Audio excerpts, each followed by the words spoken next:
Se os poderosos se unissem, seriam capazes de impedir os planos de Deus? É o que vamos descobrir a partir da leitura do 2º Salmo da Sagrada Escritura.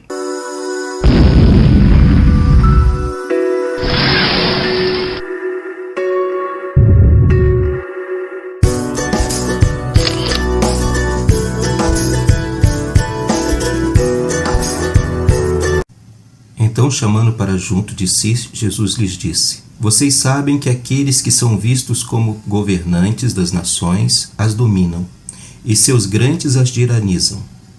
Mas entre vocês não deve ser assim. Ao contrário, quem de vocês quiser ser grande, seja o servidor de vocês. E quem de vocês quiser ser o primeiro, seja o servo de todos. Por que começamos com essa leitura bíblica? Primeiro, porque somos seguidores de Jesus Cristo e é a partir do seu olhar que devemos ler a Sagrada Escritura. Segundo, porque um texto bíblico não deve ser lido ao pé da letra. Ele não nasceu dentro de um tempo. Ele tem um contexto, que é um tempo e uma cultura por trás do texto. Terceiro, porque textos podem ser utilizados muitas vezes e manipulados para justificar pessoas que chegam ao poder e utilizam da Sagrada Escritura para legitimar seus atos absurdos. Muitas vezes, não é raro, vemos pessoas utilizando a palavra de Deus para justificar coisas erradas que cometem no poder, como eleitos de Deus e pessoas acima do bem e do mal. Por isso, tenhamos muito cuidado com essas pessoas que manipulam a palavra de Deus.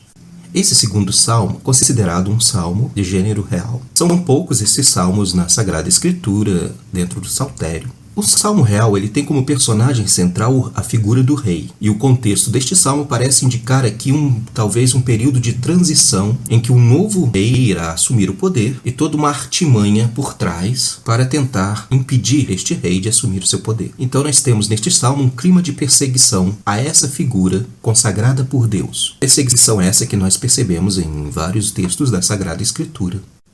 E agora vamos conhecer o salmo mais de perto através das 3 perguntas. Então, seguindo os 3 passos, como o texto se divide, qual o conflito que o texto apresenta e qual o rosto de Deus que o texto revela. Separamos o texto em 4 momentos, de acordo com a estrutura apresentada no livro de José Bortolini, Conhecer e Rezar os Salmos, da editora Paulus. Seguimos também Bíblia da edição pastoral, retirado da internet. Então nós temos na primeira parte, no primeiro momento, o 1º até o 3º versículo. Por que as nações rebelam e os povos planejam em vão? Os reis da terra se revoltam e unidos os príncipes conspiram contra Javé e contra o seu Messias?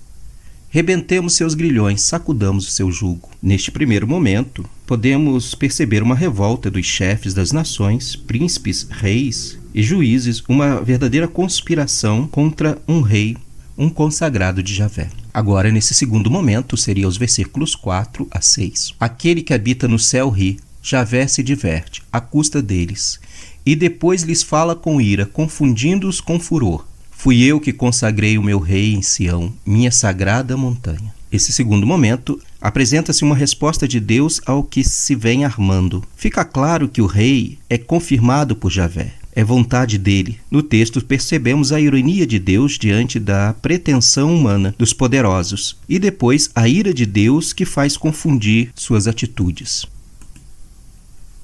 Agora, num terceiro momento, que vai do versículo 7 ao versículo 9. Vou proclamar o decreto de Javé. Ele me disse: Você é o meu filho, eu hoje o gerei. Peça-me e eu lhe darei as nações como herança, os confins da terra como propriedade. Você as governará com cetro de ferro e as quebrará como vaso de oleiro. Neste terceiro momento, apresenta-se a fala do rei consagrado por Javé, pronunciando seu programa de governo. Ele tem poder sobre as nações. O versículo 9 tem uma imagem muito significativa. Fazia parte da cerimônia de posse de um novo rei, o costume esmigalhar com seu cetro vasos de barro que traziam inscrições ou desenhos da cabeça dos reis inimigos. E a última parte, o quarto momento, dos versículos 10 até o versículo 12. E agora, ó reis, sejam prudentes, deixem-se corrigir, juízes da terra, sirvam a Javé com temor, prestem-lhe homenagens tremendo, para que ele não se irrite e vocês pereçam no caminho, pois a ira dele se inflama depressa. Felizes aqueles que nele se abrigam. Aqui nós percebemos, então, a fala de alguém que organiza a cerimônia, talvez um amigo do rei, pedindo prudência àqueles, aos poderosos, que tentam conspirar contra o novo rei. Aqui apresenta também um sinal. Quando se fala de prestar homenagem na cerimônia, Posse se beijava os pés como sinal de submissão ao poder do novo rei. Por isso, eles são convidados a ter prudência e a reconhecer neste rei o poder que emana de Javé. Felizes aqueles que nele se abrigam.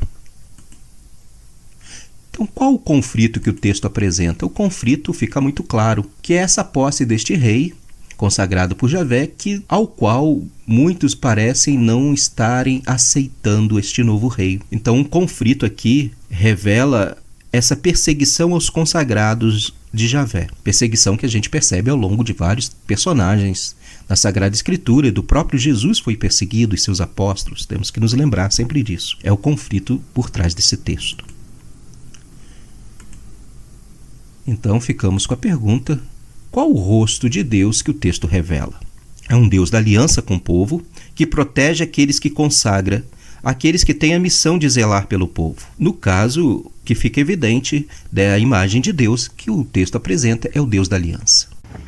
Então, para concluir a leitura deste salmo, nós percebemos então que há sempre uma perseguição àqueles que são consagrados para uma missão. Neste salmo nós percebemos o quanto incomoda a ação de Deus no mundo. A nunca esquecer, Deus nunca abandona aqueles que ele elegeu. Então, este salmo nos dá duas indicações muito bonitas. A primeira é que Deus é o Senhor da história. E a segunda é que, às vezes, a missão nos leva também à perseguição. Então, este salmo nos ajuda a reforçar a certeza de que não estamos sozinhos. Um abraço.